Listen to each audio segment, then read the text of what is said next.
Hi, my name is David Mueller, team leader of David Mueller and Associates, and now known as DMA Real Estate. And today we're doing our first video as part of our training and development division of DMA Real Estate. And today we're going to talk about 3 reasons why you may want to think about a real estate career. First video is going to be a little bit longer today just because I'm going to give a little background as to my experience in real estate, and hoping that it might resonate for some of the people out there that may be thinking about a job change and thinking, is real estate a good fit for me? And so our first 2 videos are going to be, top 3 reasons why you may want to consider a real estate career, and the second one's going to be top 3 reasons or top 3 attributes for a realtor that's going to be a long-term realtor and have a great career. Little bit about me. I actually went kicking and screaming into sales back in 1984. Was working at J.C. Penney's to get through college. Was working in the sporting goods department, and they had an opening in the shoe department. And so they said, Dave, hey, we'd like you to try commission sales down the shoe department. And I said, heck no. But then they said, hey, we'll make a deal with you. Try it. If you don't like it, you can go back into working sporting goods. So I said, hey, that sounds like a fair deal. So went into shoe department, worked commission sales. 2 weeks later, I got my first paycheck, and it was about 4 times what my normal paycheck was. Fast forward, I stayed at J.C. Penney's for 7 years, ended up being one of the top 5 salespeople in the entire company out of about 5,000 salespeople, in one of the lowest producing shoe departments. Ended up having a client that was a realtor, and she said, Dave, real estate's something you should think about getting into. I just finished my degree and was looking for something that I could put my energy and focus into, and decided that real estate was what I wanted to try, give it a shot. And so that was back in 1993. Joined one of the top companies in Ann Arbor. And I almost quit probably 3 or 4 times that first year. It was very frustrating. But then had a 1 month where I sold 3 or 4 houses, and then kind of my business took off from there. I was the first agent at that company to hire a full-time assistant just for myself, and then ended up hiring buyer's agents. Was the first agent to have buyer's agents. And that was building a team back when no one knew what building a team meant. So we ended up having to try to figure out, how do we pay the buyer's agent? How do we pay the assistant? And then my business started exploding. When I hired my assistant, I was around $5 million. Went to 12 to 15 million that first year after hiring my assistant. Hired buyer's agents, and then my business started going exponentially larger. 2004, we sold 137 houses and over $35 million, which was one of my best years ever. And then the market started to slow down a little bit. I had a devastating divorce, which ended up taking about 4 or 5 years to finish, and was emotionally and financially devastating to myself, along with the market starting to crash. So basically used every dollar I owned to fight for custody for my children, and basically started over in right around 2011, 2012. My ex-wife fired my assistant, and then happenstance that I ran into her after all this was going down, and we developed our relationship again. Kathy came in and we started building the business back up. Fast forward to today, we're going to do 200 transactions this year, right around 50 million. We're going to be on target next year for 300 transactions and probably 75 to 80 million, and we're just starting to grow like gangbusters. I learned this business by trial and error. And then when I came over to Keller Williams in 2006, I read Gary Keller's The Red Book, Millionaire Real Estate Agent, and in writing, I saw all the things that I did by trial and error. And have taken a lot of things that Gary has written down into a book to do our business. But I learned it the hard way before teams were anyone even knew what a team was. But Keller Williams has been very good to us. We're running a team of about 12 people. And now what I want to do is give back to the real estate community. I've had mentors and trainers along the way. And so what I would like to do is be able to give you some advice on real estate, and just knowing it comes from someone that has sold. This year we're going to go over 5,000 transactions, and we're going to go over $1 billion in real estate. So, and like I said, I learned it from trial and error. We've basically perfected a lot of the techniques and strategies, but that's where we're coming from. As you can see, I'm coming to you from the recording studios of David Mueller and Associates, which is basically the home study of David Mueller.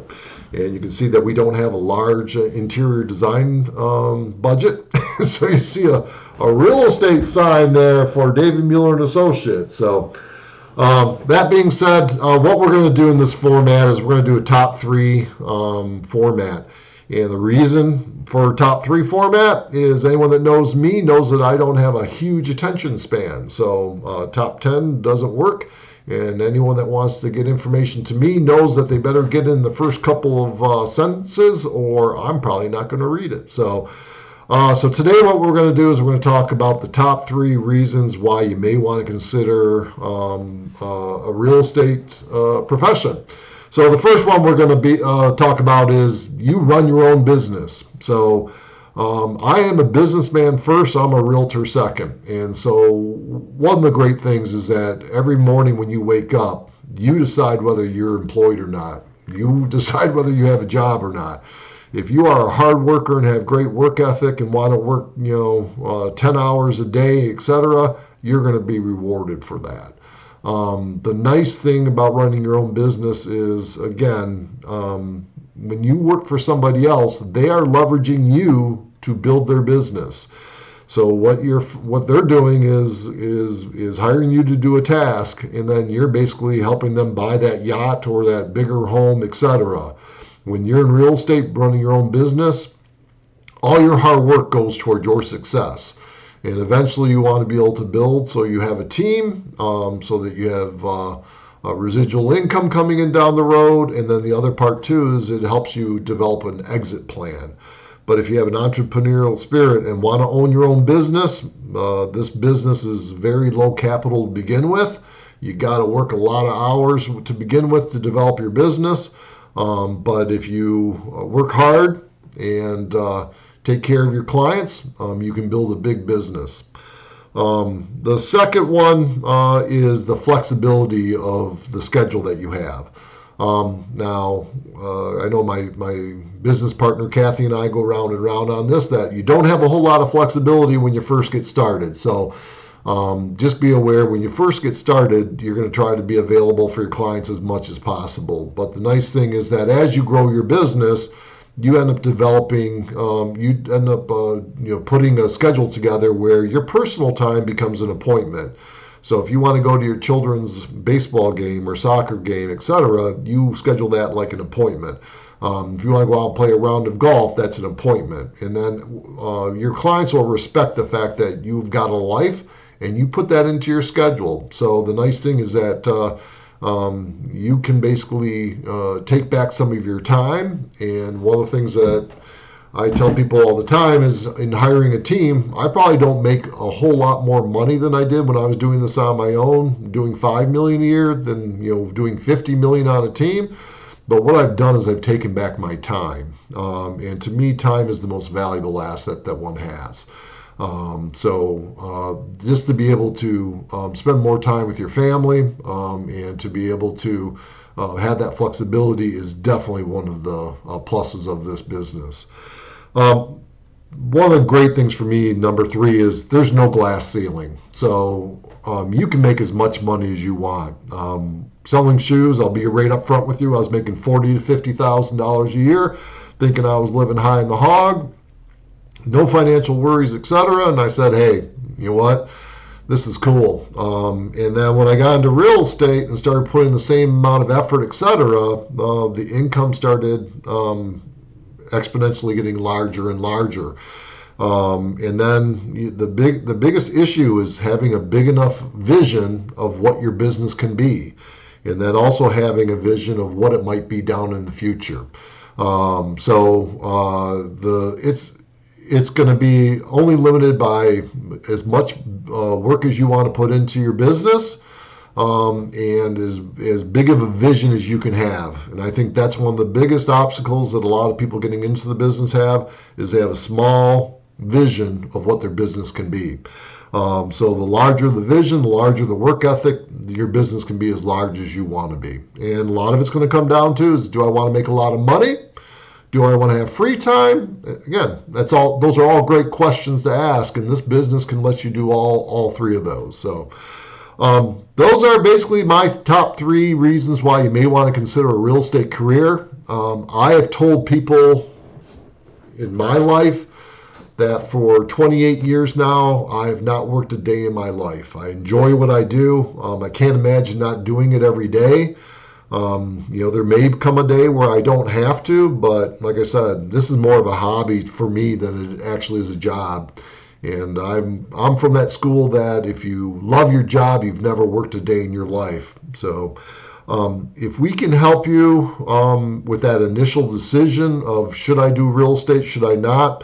Like I said, I've had mentors, I've had people helping me along the way. I'd be happy to be a voice of reason for you, to help you decide, if you've got the skills and the attributes to be successful in real estate. You can leave a comment here. You can email me, david@dmarealestate.com, just dmarealestate.com, and I'd be happy to answer any questions that you have. My next video that we're going to be running are going to be the top 3 attributes of a great realtor. So if you have these 3 attributes, this may be a business that you may want to think about doing. Again, just last thing I want to say is, this is not coming from someone that does not sell real estate. I'm 100% in productivity. I'm out listing houses every day, and have been where you've been at, hoping that some of the things that we've talked about today may have resonated with you as to a reason why you may want to think about a change. But we're here to help. And again, servant mentality is one of those things that, I'm a little sneak peek, servant mentality is the number 1 trait. So we've got servant mentality, and we would love to help you out any way you can. Thanks again for tuning in. I hope you found some of our information helpful. Anything we can do to help you in the future, we're here for you. Take care. Have a great night. Bye-bye.